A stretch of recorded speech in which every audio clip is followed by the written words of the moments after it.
The warning beacons around the Sol system had been blinking red for 200 years. Every ship that came near saw the same message. Biological hazard, extinct civilization. Do not enter. Most pilots just shook their heads and changed course. Nobody wanted to deal with whatever was left in that dead system. Ambassador Zethkar stood at the viewing window of Council Station Alpha, watching the weekly briefing data scroll across his screen. The Sol system monitoring report was always the same.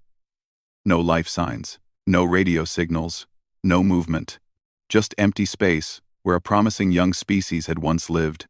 He remembered the day it happened. Back then, he was just a junior diplomat on the first contact team. The humans had seemed so eager to join the galactic community. They asked millions of questions about faster-than-light travel. Their scientists worked day and night, trying to understand technology that took most species centuries to develop. Too fast, Zethkar had warned his supervisors. They're moving too fast. But the humans insisted they could handle it. They talked about something called quantum tunneling drives. They showed the Council their math, their test results, their theories. The Council's best scientists looked at the data and shrugged. It might work, they said, or it might kill everyone on their planet. The humans decided to try it anyway. The last message from Earth came on a Tuesday morning, Galactic Standard Time. Zethkar was drinking his morning kethtar when the communication officer burst into the briefing room. "Sir," the officer said, his face pale. "Earth just went dark." Zethkar set down his cup. "What do you mean, dark? No radio signals, no quantum signatures, nothing. It's like they just stopped existing." Long-range sensors confirmed the worst. Earth's cities, which had blazed with light visible from orbit, were black. The electromagnetic field that surrounded every living planet was gone. Even the moon's mining stations had gone silent. The Council sent a probe to investigate. It took 6 months to reach the Sol system. When it arrived, it found a planet that looked normal from space. Blue oceans, white clouds, green continents, but no life. Not even bacteria. The probe's findings made the Council's xenobiologists sick to their stomachs. Whatever the humans had done with their quantum tunneling drives, it had sterilized their entire world. Every living thing was gone. Not killed, gone, as if life had simply forgotten how to exist on that planet. "This is what happens," Zethkar told the Emergency Council session. "When species try to advance too quickly, the humans thought they could master forces beyond their understanding. Now they are extinct." The Council voted to quarantine the Sol system for 500 years. Standard protocol for any system where unknown technology had caused mass extinction. They put up the warning beacons and marked it as forbidden space. Years passed. Then decades. Then centuries. Zethkar became a full ambassador, then a sector governor, then chairman of the Galactic Council. He used the human extinction as a teaching tool for newly discovered species. Every time a young civilization wanted to rush their technological development, he would show them the Sol system data. "Look at this planet," he would say, pointing at the holographic display of Earth. "Beautiful world. Billions of intelligent beings. All gone because they reached too far, too fast." The lesson worked. Most new species agreed to follow the Galactic Development Accords. They would take their time, learn each technology step by step, accept Council guidance and oversight. The Sol system became a symbol, a reminder that intelligence without wisdom led to extinction. Zethkar never thought about the humans anymore.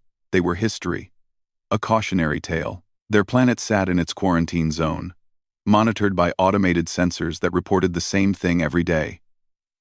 No change, no life, no hope. The Council had other concerns now. The Vrex hegemony was pushing for expansion into the Outer Rim. The Crystalline Collective wanted new trade agreements. 3 different species had applied for Council membership this year alone. Nobody cared about a dead system that hadn't shown signs of life in 2 centuries.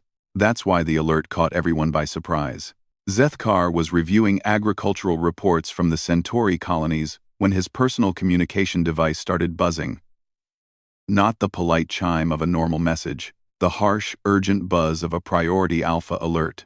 He activated the device with a touch of his claw. The message was short and impossible. Sol System Monitoring Station detecting massive energy signature. Source unknown. Investigating. Zethkar felt his stomach drop. Energy signatures meant technology. Technology meant life. But life in the Sol system was impossible. The humans were extinct. The planet was sterilized. The quarantine sensors had confirmed it every day for 200 years. He opened a channel to the monitoring station. "This is Chairman Zethkar. Report status." The response came immediately. "Sir, we're seeing energy readings unlike anything in our database. The signature is coming from deep space, approximately 50 light-years from the Sol system. It's moving toward Council space. Moving how fast?" There was a long pause. "Sir, at current velocity, it will reach the outer Council worlds in approximately 6 hours. Zethkar's claws clicked against his desk. 6 hours to cross 50 light-years meant speeds that should be impossible. Even the Council's fastest ships needed days to cover that distance. "Can you identify the source?" "Negative, sir. But sir, the energy signature has some similarities to the quantum disturbances we detected from Earth during the human extinction event." The temperature in Zethkar's office seemed to drop 10 degrees. He thought of that beautiful blue planet, silent and dead. He thought of billions of humans who had vanished in a single moment. He thought of technology so dangerous it could erase life from an entire world.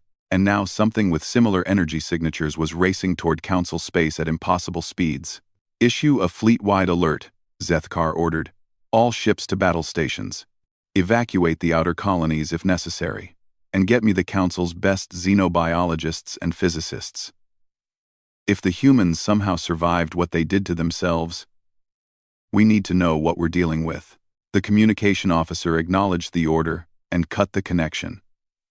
Zethkar sat alone in his office, staring at the holographic display of the Sol system. For 200 years, he had used the human extinction as an example of what not to do. What if he had been wrong? What if the humans hadn't died at all? What if they had become something else entirely? The message came through every communication system in the galaxy at exactly the same time. Not just to the Council stations. Every ship, every colony, every listening post received the same transmission on the same frequency. Even the emergency channels that were supposed to be impossible to access without Council encryption keys. Communication Officer Veltar was monitoring the night shift at Council Station Alpha when her entire board lit up like a festival display. Every incoming message indicator was flashing. Every alert was sounding.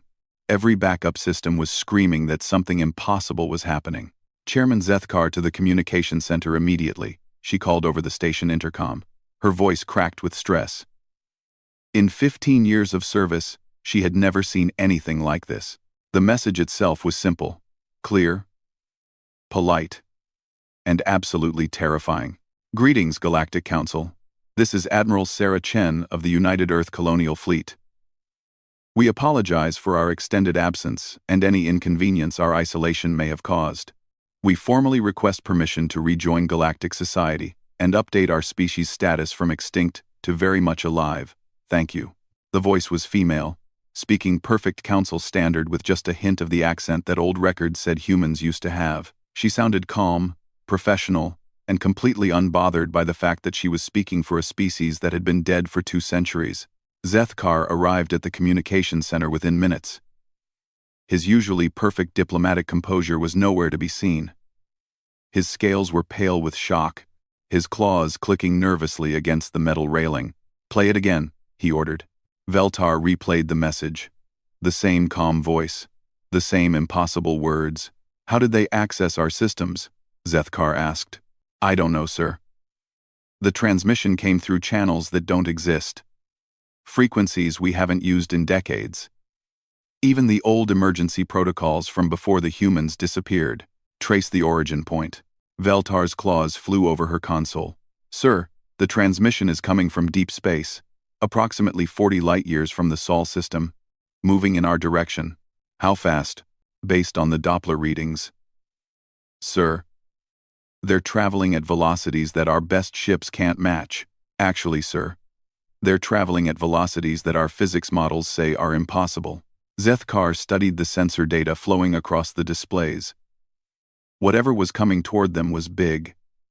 The energy signatures were massive, unlike anything in the Council's technology database.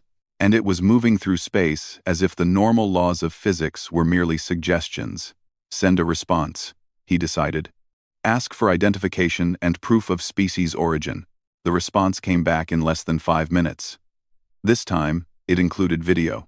The woman on the screen looked human. Definitely human. She had the same basic body structure, the same facial features, the same general appearance as the extinct species. But something about her was different. Her eyes seemed too deep, as if they had seen things that existed beyond normal space.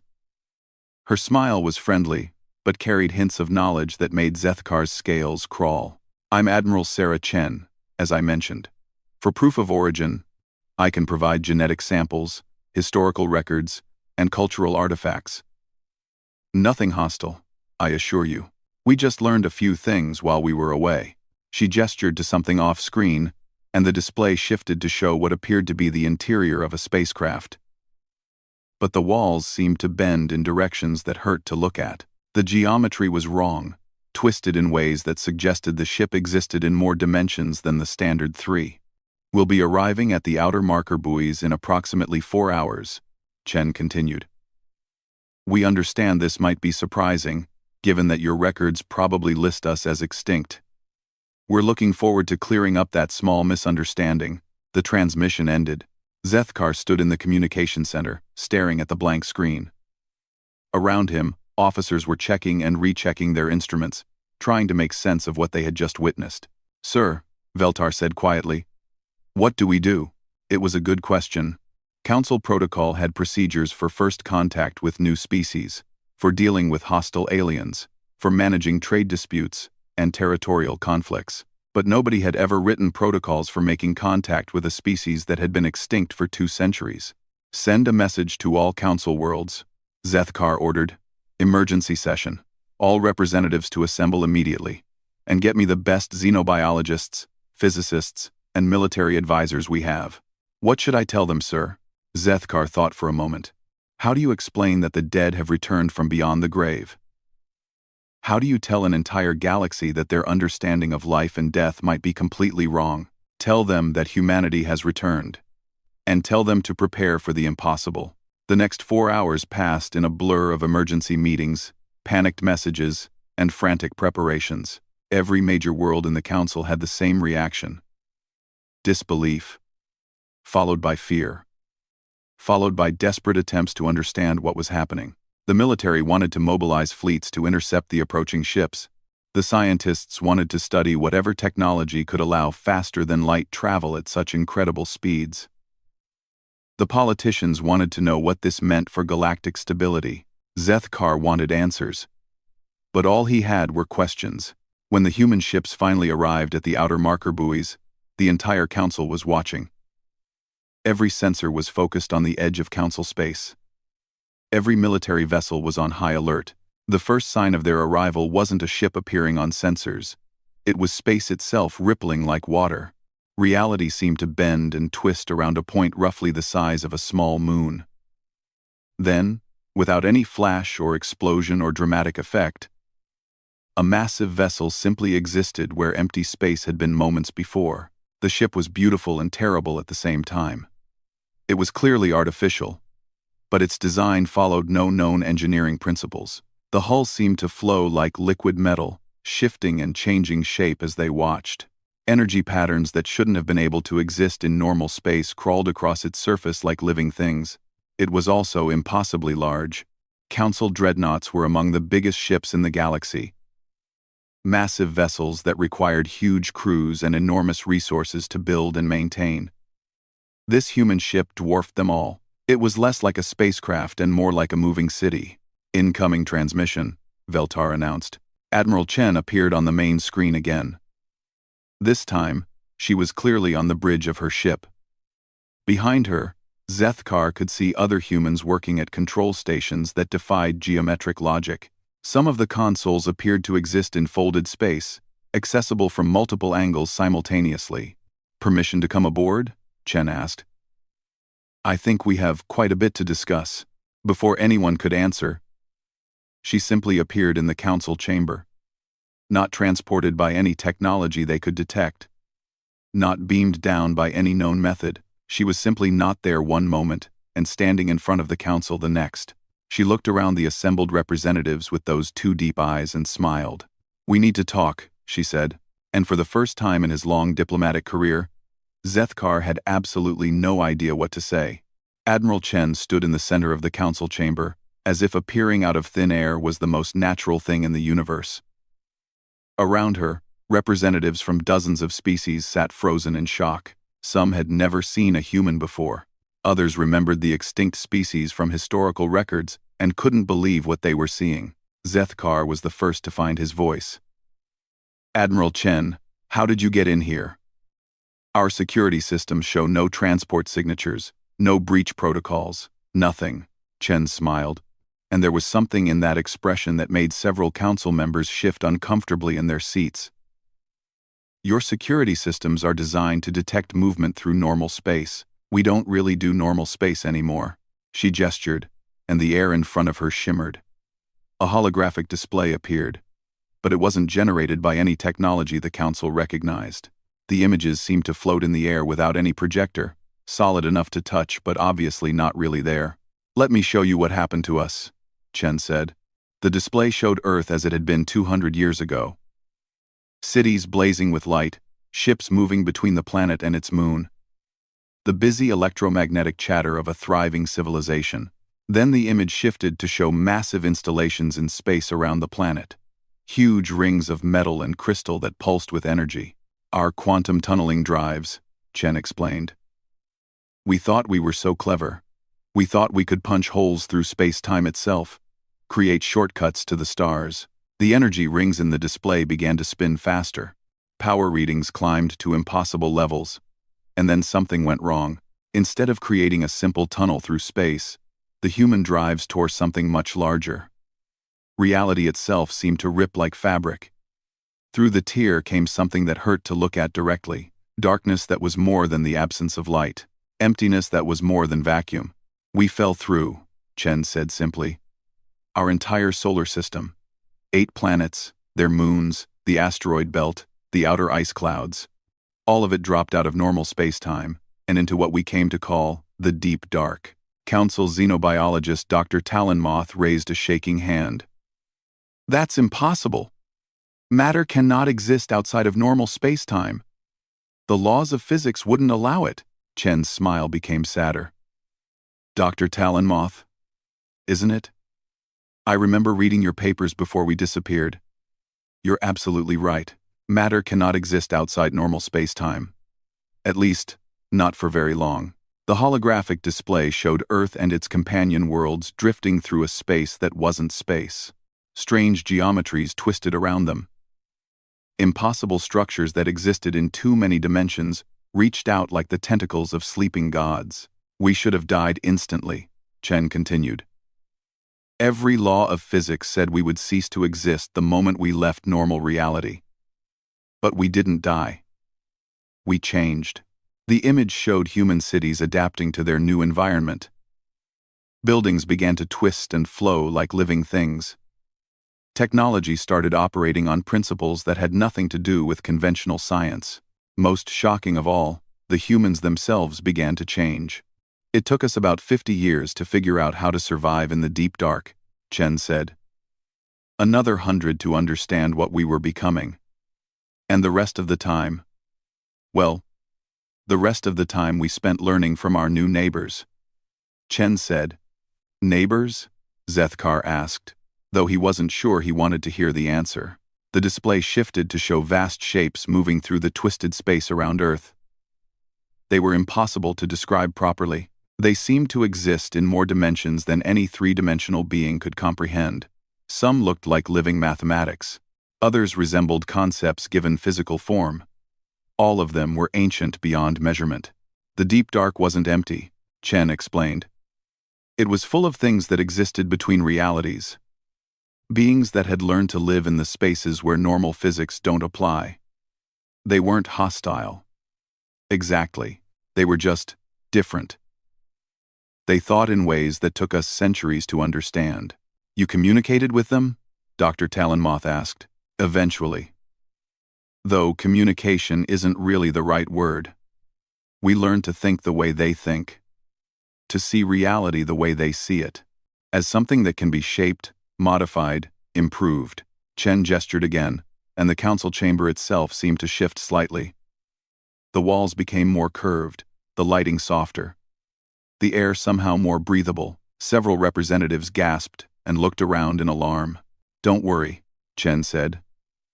I just made a few small improvements to your life support systems.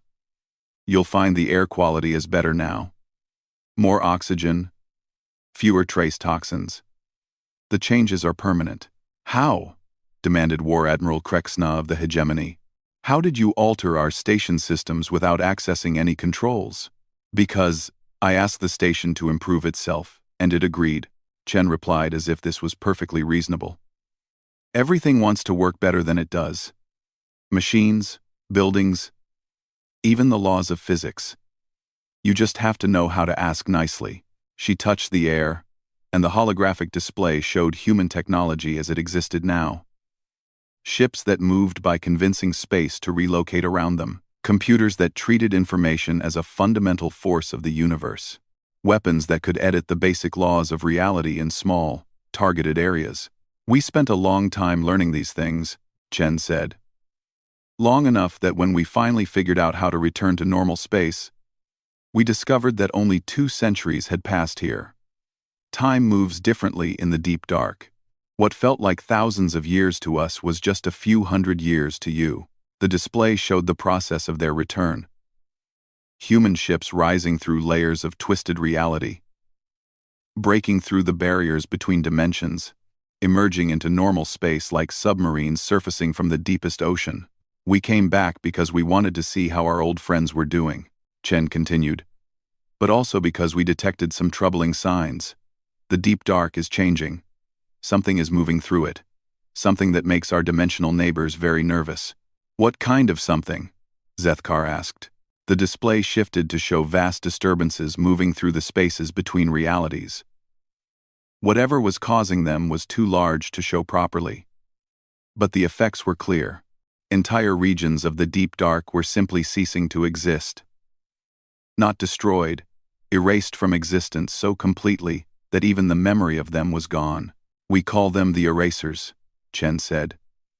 Our neighbors in the deep dark are fleeing from them. But there's nowhere to run except into normal reality. Your reality. The implications hit the council like a physical blow. If beings that existed outside normal space-time were fleeing in terror, what did that mean for species that were confined to normal space? When? Zethkar asked. Based on our calculations, the first major incursion will happen within the next few months, Chen replied. Small ones are already starting. Reality breaks. Places where the normal laws of physics simply stop working. She gestured, and the display showed recent sensor readings from across council space. Anomalies that had been dismissed as equipment failures or natural phenomena. But when viewed together, they formed a pattern. It's already beginning, Chen said, and you're not prepared for it. What can we do? Dr. Talonmoth asked. Chen's expression became serious. Learn. Adapt. Let us teach you what we learned in the deep dark. It won't be easy. Your species will need to change the way you think about reality itself.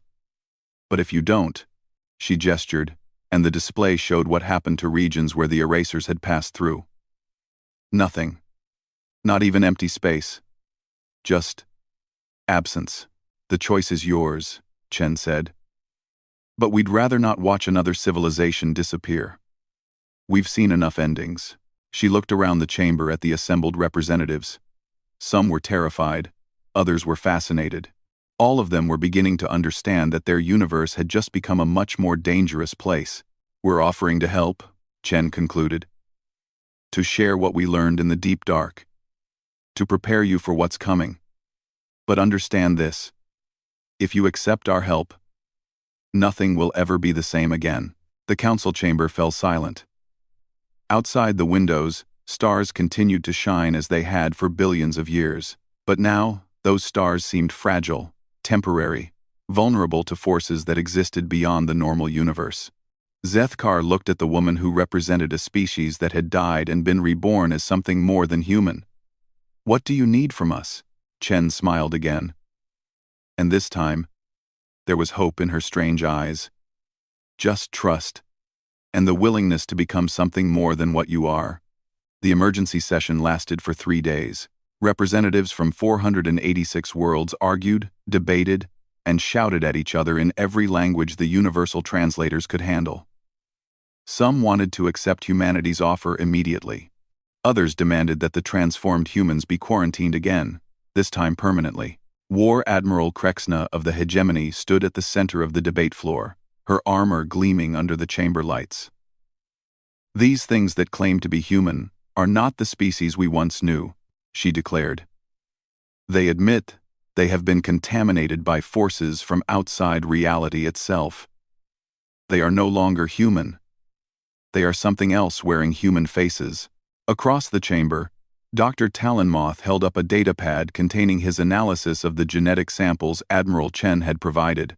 "The DNA is still recognizably human," he countered. "Yes. There are new structures integrated into their genetic code. Quantum patterns that shouldn't be able to exist in normal space. But the base genome is unchanged. That makes it worse." Krexna shot back. "They are a corruption of something natural. A disease that could spread to our own species if we allow contact." Zethkar watched the arguments with growing frustration. 3 days of debate, and they were no closer to a decision. Meanwhile, Admiral Chen waited patiently aboard her impossible ship, monitoring what she called dimensional stress readings with technology the Council couldn't begin to understand. The turning point came when Ambassador Yethval of the Rim Worlds received an urgent message from her home system.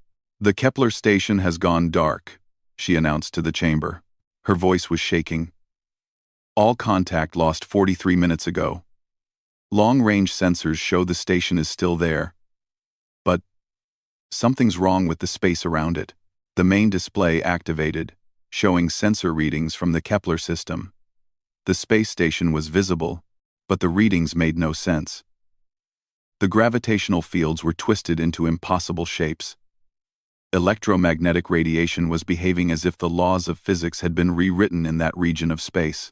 "The station crew is alive," Yethval continued, "but they're reporting that their instruments are giving impossible readings. Gravity is flowing upward. Light is bending in directions that don't exist, and they can see things outside their windows that shouldn't be able to exist in normal space." Admiral Chen had warned them this would happen. The first reality breaks were beginning. "Request immediate assistance from Admiral Chen," Zethkar ordered. The human ship appeared in the Kepler system within minutes, traveling by whatever impossible method allowed them to move faster than light itself. The Council watched through emergency communication links as Chen's vessel approached the affected area. Confirming dimensional breach, Chen's voice came through clearly despite the interference that was jamming normal communications. "Small one, but it's growing. We're beginning repair procedures now." What followed was unlike anything in the Council's experience. Human engineers emerged from their ship in what appeared to be normal spacesuits, but they moved through the twisted space around the station as if gravity and physics were optional. They carried tools that looked more like works of art than technology. The repair process took 12 hours. The Council watched as the human team literally wove reality back together around the space station. They used devices that treated the fundamental forces of physics like construction materials. They worked with mathematics that existed in more than 3 dimensions. When they were finished, space around Kepler station was normal again, but it was a different kind of normal. The readings showed that the laws of physics in that region now operated with subtle improvements. The space was more stable, more resistant to the kind of damage that had caused the breach in the first place. "The station is secure," Chen reported. "Your crew is unharmed." But this was just the beginning. The next breach will be larger. The vote that followed was still close, but it was decisive. 287 worlds in favor of alliance with humanity, 156 against, 43 abstentions. War Admiral Krexna cast the final dissenting vote. "We are making a mistake that our children will pay for," she declared. "These humans are no longer the species we once knew. We don't understand what they've become. And we're inviting them to change us into something equally alien." Zethkar understood her concerns. He shared many of them. But the alternative was worse than the unknown. The alternative was watching civilization collapse as reality itself fell apart around them. "The motion passes," he announced. "Humanity is granted emergency membership in the Galactic Council with full technology sharing privileges." "Admiral Chen, welcome back to the galactic community." Chen appeared in the chamber again, materializing in front of the council with that casual disregard for normal transportation methods. "Thank you," she said. "We'll begin preparing your fleets immediately. But I should warn you, the training process will be challenging." She wasn't exaggerating. The first lessons in trans-dimensional engineering broke more minds than they enlightened. Council scientists learned that reality was far more flexible than they had ever imagined. Particles could exist in multiple states simultaneously. Energy could flow backward through time. Space itself could be folded, twisted, and reshaped like clay. The weapons training was even worse. Human instructors, patient but relentless, taught Council military officers to use weapons that fired concentrated causality. They learned to operate shields that protected not just against energy beams and projectiles, but against attacks that targeted the logical structure of existence itself. "Your enemy can edit the laws of physics," Chen explained to a group of traumatized ship captains. "If you try to fight them with conventional weapons, they'll simply change the rules so that your weapons don't work anymore. You need to learn to think beyond the limitations of normal space." The first joint training exercise ended with 3 Council ships accidentally erasing themselves from history. The human engineers spent 6 hours carefully putting them back, complete with crews who had no memory of being temporarily non-existent. "This is madness," muttered Captain Velnox of the Hegemony flagship. "We're learning to fight with weapons that could destroy reality itself." "Reality is tougher than you think," Chen replied. "But yes, these tools are dangerous. That's why the training is so intensive. We'd rather not accidentally erase any more of your people." The second reality breach came 2 weeks later.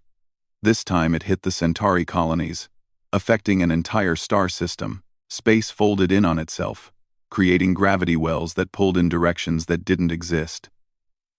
3 planets were caught in temporal loops, experiencing the same day over and over again. The response was faster this time. Human Council hybrid crews arrived at the breach within hours. They deployed reality repair equipment with smooth efficiency. Council officers who had barely begun to understand transdimensional physics worked alongside human engineers who treated impossibility as a daily routine. The fix took 18 hours. When it was complete, the Centauri system was not only restored but improved. The star burned more efficiently. The planet's orbits were more stable. Even the space lanes between worlds were smoother, allowing faster travel for conventional ships. "We're not just fixing the damage," Chen explained to the Council's Science Committee. "We're making your space more resilient. Each region we repair becomes stronger, better able to resist future attacks." "How many more breaches?" asked Dr. Talonmoth. Chen consulted a device that looked like a crystalline flower made of pure mathematics. "Hard to say. The pattern is accelerating. Maybe dozens. Maybe hundreds. The erasers are testing your reality, looking for weak points. And then they'll come through in force. And we'll need every ship, every trained crew, every reality-shaping weapon we can build." She looked around the committee room at the assembled scientists and military officers. Many of them still looked shell-shocked from their introduction to trans-dimensional physics. Others were beginning to show the strange depth in their eyes that marked humans who had learned to see beyond normal space. "The good news is that you're learning faster than we expected," Chen continued. "Your species adapt well to new concepts. In another few months, you'll be ready for real combat." "And if we're not ready in time?" asked Admiral Vextar of the Council Defense Force. Chen's smile became grimmer. Then we'll learn whether love of impossibility is stronger than the desire to erase everything. Outside the station windows, space looked normal. Stars shone with steady light. Planets followed predictable orbits. Ships moved between worlds using technology that obeyed well-understood laws of physics. But appearances were deceiving. Reality itself was under attack by forces that existed outside the normal universe. The only defense was to become something more than normal themselves. The transformation had begun. Whether it would be enough remained to be seen. But for the first time since Admiral Chen's return, Zethkar felt something that might have been hope. The humans had survived their fall through the cracks of reality. They had learned to thrive in spaces where existence itself was optional. Maybe, with their help, the rest of the galaxy could learn to do the same. The attack came without warning on a Tuesday morning, Galactic Standard Time. Commander Velnox was drinking his morning Kethtar when every alarm on his ship started screaming at once. The former hegemony captain had been one of the first council officers to complete the transdimensional training program. He had learned to see reality the way humans saw it. As something flexible, workable, improvable. "Report," he called as he rushed to the bridge. "Reality breach in the outer rim," his science officer announced. "But sir, this one's different. It's not just a small tear. It's like someone took a knife to the fabric of space itself." Velnox looked at the sensor readings and felt his stomach drop. The breach covered 3 entire star systems. On the display, the affected region showed up as pure black, not empty space, but the complete absence of the concept of existence itself. "How many inhabited worlds in that region?" he asked. 17 colonies. Total population about 40 million. Velnox activated the emergency communication system. "This is Commander Velnox to all Council Defense Forces. Priority Alpha Alert. Reality incursion in progress. Coordinates transmitting now. All ships equipped with transdimensional capability, respond immediately." The response was swift. 6 months of intensive training had created the galaxy's first reality defense fleet. Council ships retrofitted with human technology, crewed by officers who had learned to think in more than 3 dimensions, armed with weapons that could fight battles across multiple layers of existence. The human flagship arrived first, Admiral Chen's massive vessel appearing in normal space with its characteristic ripple of twisted geometry. Behind it came the new hybrid warships. Council designs integrated with human transdimensional engineering. "Status report," Chen requested as soon as the fleet assembled. 3 star systems completely erased," reported Captain Zethnal, Zethkar's nephew, and one of the first graduates of the joint training program. "No debris, no energy signatures, nothing. They're just gone," Chen nodded grimly. "The erasers are making their real move. This isn't a test anymore. They're trying to establish a foothold in normal reality." She activated the fleet-wide communication system. "All ships, prepare for transdimensional combat. Remember your training. The enemy doesn't just want to destroy us. They want to make it so we never existed in the first place. Stay focused on your reality anchors. Don't let them convince you that you were never real." The battle began as soon as the fleet reached the edge of the affected region. But it wasn't like any battle in the history of galactic warfare. The enemy wasn't visible in any conventional sense. Instead, the space around the fleet began to argue with itself about whether it should exist. "Causality torpedoes, fire at will," ordered Commander Velnox. His ship launched weapons that carried concentrated cause and effect, designed to restore logical consistency to regions where the laws of physics had broken down. Around him, other Council ships opened fire with reality repair beams, existence anchor missiles, and probability correction charges. The humans had been teaching them to fight wars where the battlefield itself was a weapon. The erasers responded by editing the fleet's history. One moment, the Council ship Determination was firing its weapons at the edge of the breach. The next moment, it had never been built. Its crew found themselves floating in spacesuits, wondering why they were there. "Reality restoration now," Chen commanded. Human engineers aboard her flagship began weaving existence back into the areas where it had been removed. The Determination flickered back into reality, its crew suddenly remembering that they belonged on a ship. The battle raged across 17 different dimensions simultaneously. In normal space, it looked like flashes of impossible light and regions where the stars briefly forgot how to shine. In transdimensional space, it was a war between the concept of existence and the desire to unmake everything.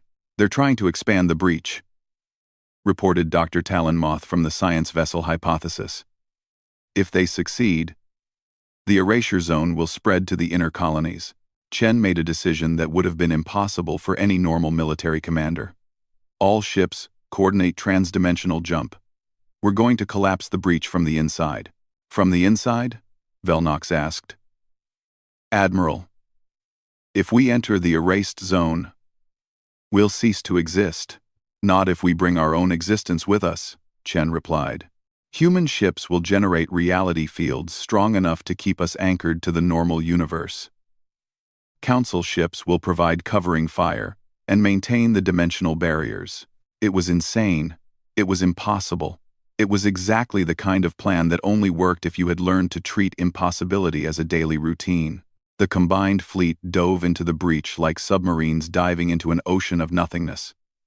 Around them, reality became optional. The laws of physics existed only because the human ships insisted they should. The concept of cause and effect held together only because the council crews refused to let it fall apart. Inside the breach, they could see the erasers directly. They were vast, alien intelligences that existed as pure negation. They didn't want to conquer the universe or rule it. They wanted to edit it out of existence entirely. They thought reality was a mistake that needed to be corrected. "All ships, focus fire on the reality anchors," Chen commanded. "Don't try to destroy the erasers. You can't destroy something that's trying not to exist. Instead, force them to acknowledge that existence is stronger than non-existence." The battle became philosophical as much as physical.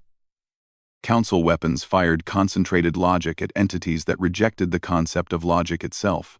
Human reality shapers worked frantically to maintain the idea that something was better than nothing. Slowly, painfully, the Alliance began to win. The erasers had expected to face beings that were confined to normal space and normal physics. They hadn't expected to encounter species that had learned to think outside the boundaries of conventional existence. The breakthrough came when Commander Velnox realized something that his human training had prepared him for, but his original mindset had resisted. "Admiral Chen," he called over the communications system, "what if we don't fight them? What if we convert them? Explain." Chen replied.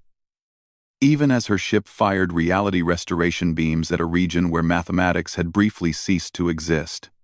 "They want to erase everything because they think existence is flawed," Velnox said. "But what if we showed them how to improve existence instead of erasing it? What if we taught them to be builders instead of destroyers?" It was the most human idea that any council officer had ever had. Instead of defeating the enemy, they would try to convince the enemy to become something better. Chen's laughter came through the communication system, filled with pride and desperate hope. "All ships, switch to conversion protocols. Show them what existence can become when it's guided by intelligence instead of chaos." The fleet began broadcasting something that had never existed before, demonstrations of perfected reality. They showed the erasers regions of space where the laws of physics had been improved, where stars burned more efficiently, where life could flourish in environments that had previously been hostile. The effect was immediate and profound. The erasers stopped trying to erase the fleet and started examining what they were being shown. For beings that existed as pure negation, the idea of constructive change was completely new. One by one, the vast alien intelligences began to shift their perspective. Instead of wanting to erase flawed existence, they started wanting to help fix it. They began using their reality editing abilities to improve the regions of space they had previously tried to destroy. The battle ended not with victory or defeat, but with transformation. The breach in reality became a workshop where human engineers, council scientists, and converted erasers worked together to create new and better versions of the laws of physics. Status report. Zethkar requested from Council Station Alpha, where he had been monitoring the battle with growing amazement and terror. "All star systems restored," Admiral Chen reported. "Population recovered, infrastructure rebuilt, and local space-time significantly improved. The former erasers are asking if they can help with other projects. Other projects? Apparently, once you convince beings of pure negation to become constructive, they get very enthusiastic about improvement projects. They want to help us upgrade the entire galaxy. 6 months later, the galaxy was a different place.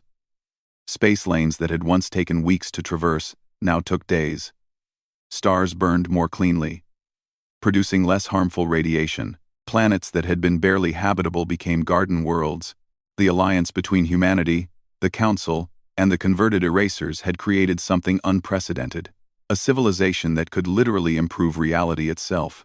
Admiral Chen stood on the observation deck of the new reality engineering station, watching work crews that included humans, dozens of different Council species, and beings of living mathematics that had once tried to erase everything.